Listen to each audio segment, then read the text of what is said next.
Welcome to किस्सा archive. क्या आपको पता है सन 2023 में एक लड़का था उमर, जो दुबई में रहता था। पेशे से मैकेनिकल इंजीनियर था और अपनी जिंदगी में मसरूफ था। लेकिन एक रात उसके साथ कुछ ऐसा हुआ जिसने उसकी जिंदगी ही बदल दी। रात गए तक वो नींद नहीं ले सका, क्योंकि उसके हाथ एक अजीब सी किताब लगी। नाम था शम्सुल मारिफ। इस किस्से को जानने के लिए आगाज करते हैं बिस्मिल्लाहिर्रहमानिर्रहीम। अल्लाहुम्मा सल्ली अला मुहम्मद व अला आले मुहम्मद। तो हुआ कुछ यूं कि किताब का नाम था शम्सुल मुआरिफ, यानी सन ऑफ नॉलेज। उसे ये किताब ऑनलाइन डार्क वेब पर पीडीएफ फॉर्म में मिली थी, जिसे उसने फौरन पढ़ना शुरू कर दिया। उमर ने सोचा, देखते हैं ये क्या चीज़ है। मगर जैसे जैसे वो सफ़े पलटता गया, उसके अंदर एक अजीब सी बेचैनी बढ़ती गई। ऐसा लग रहा था जैसे वो किसी और दुनिया के राज के करीब पहुंच रहा हो। किताब में लिखा था कि अगर तुम कुछ खास नुस्खे पढ़ो तो तुम कायनात के राज समझ सकते हो, लोगों पर असर डाल सकते हो। उमर ने सोचा, शायद यही वो इल्म है जो सब कुछ बदल देगा।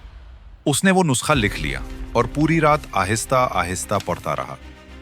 उसे यकीन था कि सुबह तक सब कुछ बदल जाएगा। सुबह हुई तो वाकई सब कुछ बदल चुका था, मगर इस तरह नहीं जैसा उसने सोचा था। उमर ने महसूस किया कि उसकी नजर धुंधली हो गई है। कमरे के कोनों में उसे साए नजर आने लगे। दीवार पर कुछ हरकत महसूस हुई, मगर वहां कुछ भी नहीं था।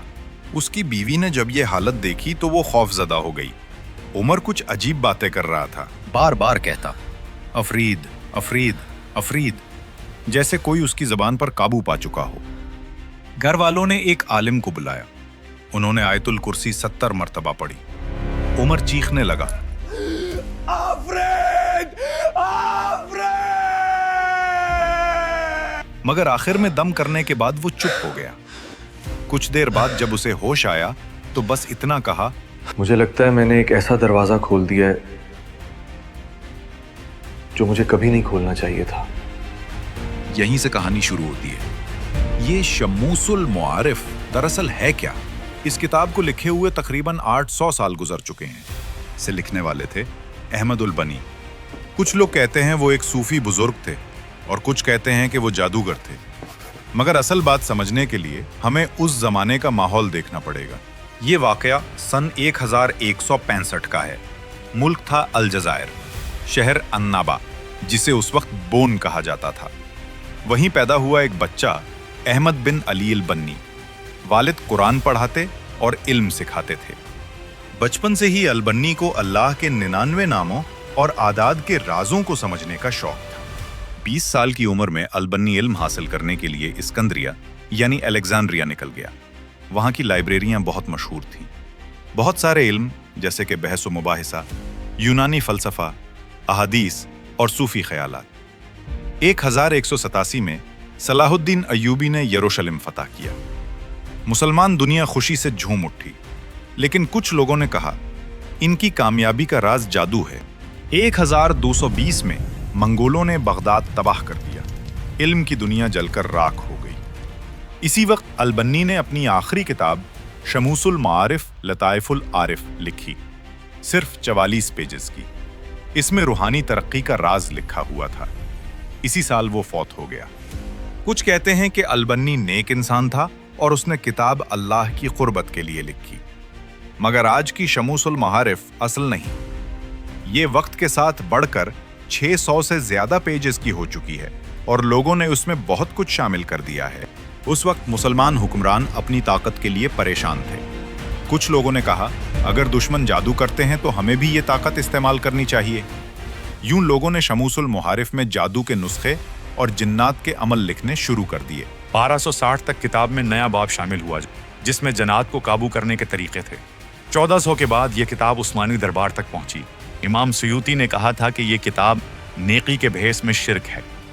फिर 1830 में फ्रांस ने अलजजायर पर कब्जे के बाद इसका कुबरा एडिशन शाया किया, जिसमें सब कुछ मिला जुला दिया गया। लोग जोश में आ गए।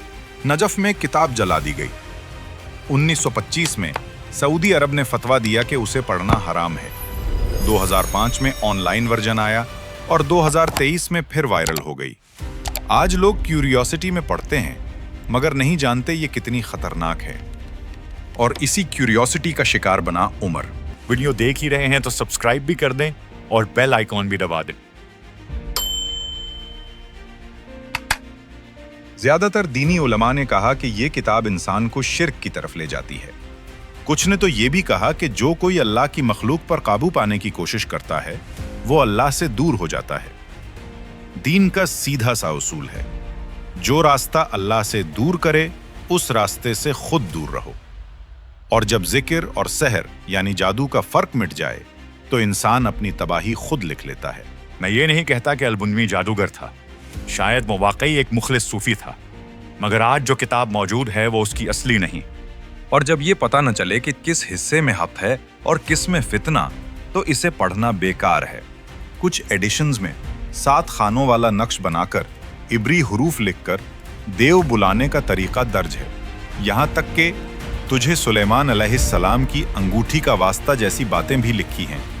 सोचिए, ये महज तजस्सुस नहीं बल्कि एक खतरनाक आजमाइश है। आगे के चैप्टर्स में जिन और इंस और महबूब आपके कदमों में जैसे बेकार आमाल आए, जहां जन्नात को बुलाने के तरीके लिखे गए। मगर कुरान कहता है सुलेमान ने शिर्क नहीं किया, ये जिन थे जो जादू सिखाते थे। जो लोग इन आमाल में पड़े उनकी जिंदगियां उलट गईं। घरों के आसपास कुत्ते भौंकने लगे और सुकून बर्बाद हो गया। असल बात यह है कि इल्म तो बहुत ज्यादा है, लेकिन हम हमेशा थोड़ा ही जान पाते हैं। जो इल्म हमें रब के करीब ले आए वही अच्छा है, और जो हमें उससे दूर करे वो नुकसान देता है। ये बात समझना हम सब के लिए बहुत जरूरी है। कुछ दरवाजे ऐसे होते हैं जिन्हें खोलना नहीं चाहिए, क्योंकि हर राज फायदा नहीं देता। कुछ राज इंसान से बहुत बड़ी कीमत मांगते हैं। अगली वीडियो तक के लिए मुझे दें इजाजत। अल्लाह आपका हामी और नासिर हो। सब्सक्राइब करना ना भूलिएगा। अल्लाह हाफिज।